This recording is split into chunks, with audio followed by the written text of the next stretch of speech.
Ayurveda medical association, Ernakulam ജില്ലാ വനിതാ committee, Paravur നഗരസഭയുടെ സഹകരണത്തോടെ നടത്തിയ ആയുർവേദിയം എക്സ്പോ 2026 സമാപന സമ്മേളനം AMAI സ്റ്റേറ്റ് എക്സിക്യൂട്ടീവ് അംഗം ഡോക്ടർ ആനന്ദ് RV ഉദ്ഘാടനം ചെയ്തു. സമ്മേളനത്തിൽ എക്സ്പോ വിജയകരമാക്കാൻ സഹായിച്ചവരെ മൊമെന്റോ നൽകി ആദരിച്ചു.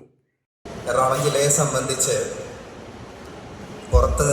ജില്ലയ്ക്ക് പുറത്തു നിന്ന് നോക്കുന്ന ഒരാളെന്നല്ല വളരെ ഒരുപക്ഷെ കുറച്ചൊക്കെ ഒരു അസൂയയോടുകൂടി വീക്ഷിച്ചു വന്നിരുന്ന ഒരാളാണ് ഞാൻ. വളരെ ഏതൊരു സംഘടനയുടെ പ്രവർത്തനം വളരെ സിസ്റ്റമാറ്റിക്കായിട്ട് അത് എന്താണോ ഉദ്ദേശിക്കുന്നത് അത് കൃത്യമായി, മെമ്പർഷിപ്പ് പ്രവർത്തനം ആയിക്കോട്ടെ മറ്റ് ഏത് തരത്തിലുള്ള പ്രവർത്തനം ആയിക്കോട്ടെ അത് കൃത്യമായി നടത്തുകയും അതിനെ ഡോക്യുമെൻ്റ് ചെയ്യുകയും ഒക്കെ ചെയ്യുന്ന ഒരു ടീം വർക്ക് സ്വാഭാവികമായിട്ട് ഇതിൽ എനിക്ക് തോന്നുന്നൊരു 4 വർഷമായിട്ട് ഞാൻ ശ്രദ്ധിക്കുന്നതാണ്. 4 വർഷം മുമ്പാണ് ഞാൻ AMAയുടെ മെമ്പർഷിപ്പിൻ്റെ ചാർജായിരുന്നത്. ആ സമയം മുതൽ എറണാകുളം ജില്ലയുടെ ഈ പ്രവർത്തനം ഞാൻ കാണുന്നതാണ്. വളരെ സന്തോഷമുണ്ട് ഇത്തരത്തിലുള്ളൊരു പരിപാടിയിൽ പങ്കെടുക്കുന്നത്. മനു ഡോക്ടർ എന്നോട് ഇങ്ങനെ ആയുർവേദീയത്തിൽ പങ്കെടുക്കാനുള്ള വരാൻ സാധിക്കുമോ എന്ന് ചോദിച്ചപ്പോൾ എനിക്ക് വളരെ താല്പര്യത്തോടു കൂടിയാണ്. സത്യം പറഞ്ഞാൽ ഞാൻ കുറച്ച് വൈകിപ്പോയി. എനിക്ക് അതിൻ്റെ സ്റ്റോളൊക്കെ ഒന്ന് കാണണമെന്ന് ശരിക്കുണ്ടായിരുന്നു. ഞാനിപ്പോൾ ദീർഘമായിട്ടുള്ളൊരു പ്രസംഗത്തിനല്ല വരുന്നത്, പക്ഷേ ഈ ഒരു പ്രവർത്തനം ഇതിൻ്റെ ഒരു സിഗ്നിഫിക്കൻസ് ഇവിടെ ഉറപ്പിക്കണം എന്ന് എനിക്ക് തോന്നുന്നു. Ayurveda medical association of India ഇന്ന് ഈ ഒരു കുറച്ച് കാലമായി നടത്തി വരുന്ന പ്രവർത്തനങ്ങളിൽ ഏറ്റവും പ്രധാനപ്പെട്ട ഒരു മേഖലയാണ് ആയുർവേദത്തിൻ്റെ പ്രചരണം എന്നുള്ളത്. നമുക്കൊക്കെ അറിയാം, നാം ഏത് തരത്തിലുള്ള വിമർശനങ്ങൾക്കും ഒക്കെയാണ് പാർട്ടിഭൂതമായിട്ട് മുന്നോട്ട് പോകുന്നത് എന്നുള്ളത്.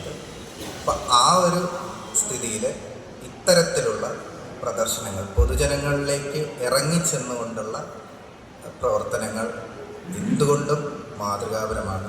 4 വർഷമായി എറണാകുളം ജില്ലാ വനിതാ കമ്മിറ്റിയുടെ ഭാഗമായി മറ്റ് ഏരിയ കമ്മിറ്റി അംഗങ്ങളുടെ സപ്പോർട്ടോടുകൂടി ഇത് നടത്തുന്നു എന്ന് പറയുന്നത് ഒരു ചെറിയ കാര്യമല്ല. ആ നിലയിൽ ഈ ജില്ലാ കമ്മിറ്റിയെയും ഇതിൻ്റെ പിന്നാമ്പുറത്ത് പ്രവർത്തിച്ച എല്ലാവരെയും അഗൈതവുമായിട്ട് അഭിനന്ദിക്കാൻ ഞാൻ ഈ അവസരം ഉപയോഗിക്കാം. ഞാൻ മനസ്സിലാക്കുന്ന 240ഓളം രോഗികൾ നമ്മളിവിടെ OPയിൽ വന്നു എന്നാണ്. മറ്റ് ഡോക്ടർമാർക്ക് അതിന് സ്റ്റോളിൽ ഒരു അവസരം ഉണ്ടായിരുന്നു. ഇതിനൊക്കെ പുറമെ ഇനി അടുത്ത വർഷം ഇതിലെന്തൊക്കെ മാറ്റങ്ങൾ വരുത്താം എന്നുള്ള തരത്തിലുള്ള വിലയിരുത്തലുകളും അതിൻ്റെ ചർച്ചകളും ഇനി ഉണ്ടാവുമെന്നാണ് വിചാരിക്കുന്നത്. ഇങ്ങനെയാണ് സംഘടനാ പ്രവർത്തനം നടത്തേണ്ടത്.